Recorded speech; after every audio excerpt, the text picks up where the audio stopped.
What's going on, guys? So we are out here still in Utah at the Nissan Frontier event. This is absolutely one of the most beautiful places I've ever been to in my life. It's just absolutely gorgeous.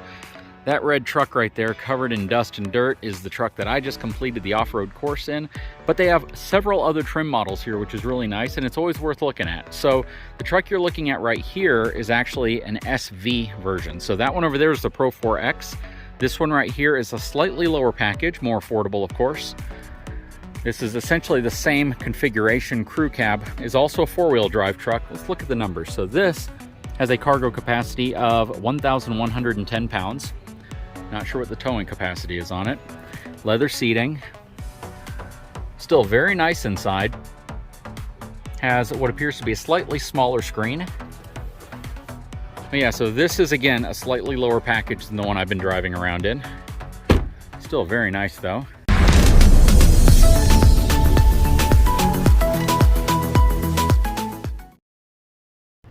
Okay, so next up, we are going to take this truck out. So this Pro4X is going to be towing this absolutely beautiful Access speedboat. Not sure what the weight is. I believe we're in the 50-something 100-pound range. But whenever we hop inside with the Nissan representative, he will let us know for sure. A nice B&W hitchback here. Very nice. Everything's all well and connected. That is an absolutely gorgeous boat. And this will be the truck we'll be in. So this is essentially the same truck that I've been driving. Different color. Really, really cool off-road package. I'm going to go ahead and mount some cameras on it, and we're going to take off for a quick drive in this 2022 Nissan Frontier Pro4X, towing a pretty good sized trailer behind it. Okay, so as we hop in this truck, let's take a look at the payload numbers. So this one has a 1,020 pound payload capacity. It is hauling a boat, so you have to, of course, keep in mind that how you weight and balance the boat is going to be different than an RV or other type of trailer. So my theory on something like this is we probably have maybe close to 300 pounds worth of weight on the tongue. We'll see if he knows. But yeah, we're going to go ahead and hop in, take off, and see how this thing tows. Okay, so we've started the truck. We're going to go ahead and put the truck into tow mode, which I may have already done. Does it tell you on the indicator if it's in tow mode? Where would I see? Oh, right there. Right there it says tow. And we're going to go ahead and take off, and we'll be able to do some elevation climbing and really get to see how this truck tows. And you said the trailer weighs, or the boat and trailer weigh 5,700 pounds? What's the maximum towing capacity of? 65, 67. Okay, I think it was 67 is what somebody says. Okay, so we're about 1,000 pounds under that. All right, perfect. Okay, so the Frontier does not have trailer brakes, and I don't even believe it's an option, right? No. So we did have these outfitted with the wireless, like an aftermarket wireless trailer brake controller. You can, you know, Bluetooth to your phone. Okay. That's what we were going to use if the trailer we had didn't have, you know, the hydraulic brakes. But the tongue actuates the hydraulic brakes on here, so we're in good shape. Exactly. Yep. All right. But, and of course, you can always add, like what you're saying, the Bluetooth style trailer brake controller, or you can add an aftermarket one and just have it wired in. Do you know if the harness is already in place for it, if you wanted to add? I couldn't tell you one way or the other. I know that in the past, I've had numerous trailer brake controllers added to like an Armada, which is obviously the same platform where they just plugged in the harness. And real quick, let me see something here on the acceleration. I definitely want to check that out. Yeah. Just like any truck, you can tell you're towing something. Absolutely, absolutely. Yep. You can definitely feel the tongue weight as well. So, do you have any idea what the tongue weight on this trailer is? I do not know that. Welana Vasco, she actually owns this boat. This exact boat, so she can likely tell us. Okay, perfect. I'm guessing probably around 300, 350 pounds is my theory. Nice, okay. So that leaves you roughly 700, a little over 700 pounds worth of payload capacity. So that's good for a good family of four. Absolutely, absolutely. It tows good. You know, it was interesting. I really would have liked to see like a travel trailer, a small 5,000 or 6,000 pound travel trailer here, just because one thing I always talk about in my videos and on my channel is towing safety. And, you know, there's so many variables when it comes to trailers, and different trailers tow differently. Absolutely. Right? A box trailer, a cargo trailer, depending on where you have the load shifted. You know, flat trailers don't collect as much wind. A boat's not going to capture as much wind. It's not going to have quite the that wall effect. Second exit. So. Well, and this one, you know, different than probably a lot of those is it's so high. Yeah. Because that bar back there, it is so high. So you really have to be concerned with trees and there was someone had a basketball goal on the road. Yeah, no, you're right. And I was like, whoa, had to go around it because. Yeah, this boat, especially with that rack on the top. Absolutely. It tows nice though. It tows nice, you know. And I often mention to people whenever I'm talking about half-ton trucks that you typically want to stay in the 6,000-pound GVWR range for a trailer, like a travel trailer. Right. Because when everything's packed up and everything's in it, you're looking more probably closer to 700 or 800 pounds on the back of your vehicle. Right. But in this, on a boat, again, you don't have the ability to move everything around. It's all kind of set. Right. And you're not going to really overload the boat with stuff. I mean, it's hauling it pretty good. Absolutely. Definitely tell it's there though. Yes. Yeah, there's no kidding that. Anytime you're talking about, this size of truck, this size of engine, with that amount of weight, there's there's no kidding around. It's there. And it definitely firms up the suspension a little bit. You feel the suspension a little bit more. Yep. Yeah, the suspension feels a bit weighed down, a bit weighed down. You can definitely tell it's back under load. Yep. Which is interesting because when you're driving something like a 3/4 ton or a 1-ton truck, typically they're going to be rougher until you put that weight on it, and then it settles the springs. Absolutely. Yeah, but on something like this, you can tell it's more tuned for comfort. Right. For the family that's going to use this as an everyday vehicle. Right. And every once in a while tow. And every once in a while tow something. Yep, absolutely. Yep.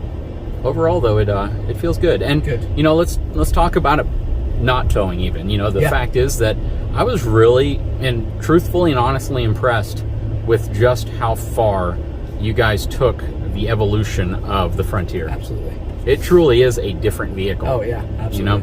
It's almost like we took, the amount of time that it took us to really, to change it, to really put every, it's that drastic and that, much of an update that it, and honestly, in my mind, it surpasses every other mid-size. It does. It in terms of ride quality, ride comfort, and VH, all that. Yeah. Now the only one that's a little tough to tell is off-road prowess because absolutely. That trail that we went on, it was a tough trail. Yeah. I never had to lock the rear end on it, which is interesting. I made it all the way through the trail. Right. But all the trucks are pretty capable in that sense. Right. Where this one absolutely takes a lead, and it really is on a different level, is the interior ergonomics. It feels like you're in a luxury SUV. Right. And the ride comfort. And just the way it feels, the way it dampens outside sound. It's just, you guys have done a phenomenal job making this truck. Again, it doesn't feel like a truck. If you didn't know you had a pickup truck, like you blindfolded someone, they could hop in thinking they're in a new Armada or a new Pathfinder. Right, absolutely. Absolutely. I agree. Well said. Yeah, I definitely want to take one of these as a media loaner out and hook it up to a trailer, like a travel trailer. Absolutely. Just to see how it affects it. All right, so one thing I did want to talk to you about is a lot of people, when they see the Nissan brand, they automatically assume I'm buying a Japanese vehicle. And, that's historically what people have felt when they buy a Toyota, a Nissan, Honda, all of that.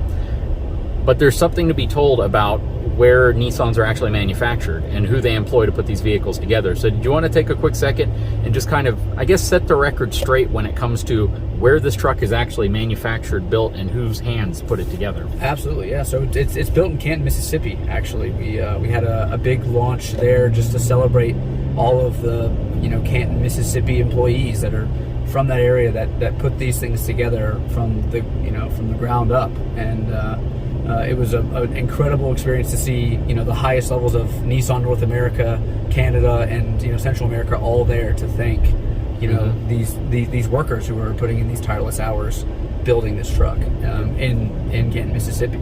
Yeah, and most Nissan vehicles, I don't know if it's all of them, but most of them are built here in the U.S., aren't they? Yes, the vast majority.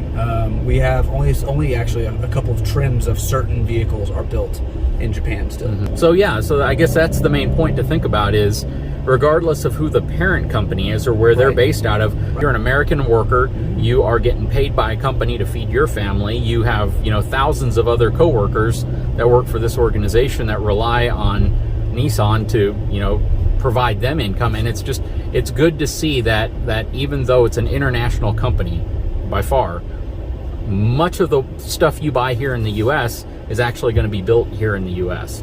Absolutely, and built by Americans, So while there's certainly a lot of design and everything that comes from Japan, and we are certainly, like you said, a worldwide company, we certainly take into mind what we're selling here too. That's why we don't sell things we sell in Europe or in Japan here. A lot of times, it's different models because customers in these different parts of the world want different things. Yep. And a lot of times the roadways are different widths. And this is one thing that was interesting when I was actually speaking to another manufacturer about why they have international versions of their vehicles. And what was interesting to me, and I don't know if this is the same for Nissan, is a big factor is ride comfort, considering that Americans tend to drive longer distances in their vehicles because, just the state of Texas, for instance, is twice the size of Germany. Absolutely. So if you look at that, and you can travel across, one state and not even have explored a fraction of the U.S., oftentimes ride comfort is more paramount for vehicles sold here in the U.S. than it might be in other parts of the world. Absolutely, absolutely, yeah. That's a very good point.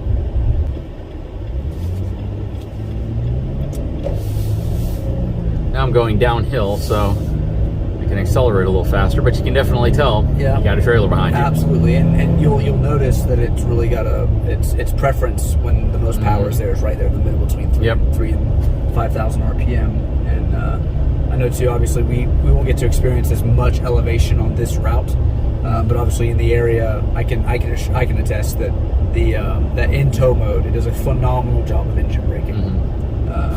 Like in the minute you don't want it to engine brake you, either you can turn off tow mode or you can just give it a little gas and it'll go to the next gear instead of holding that gear for you. Oh, that's good. And I think the key here again is it's the right expectation. One thing I've really appreciated about even the presentation you guys gave this morning was you get a truck like this knowing what its limitations are. You don't get into a truck like this thinking you're replacing a max tow F-150 or you're replacing a 3/4 ton truck with something smaller but equally as capable. You're getting a truck understanding that this is more oriented towards a family vehicle that gives you a really great amount of utility.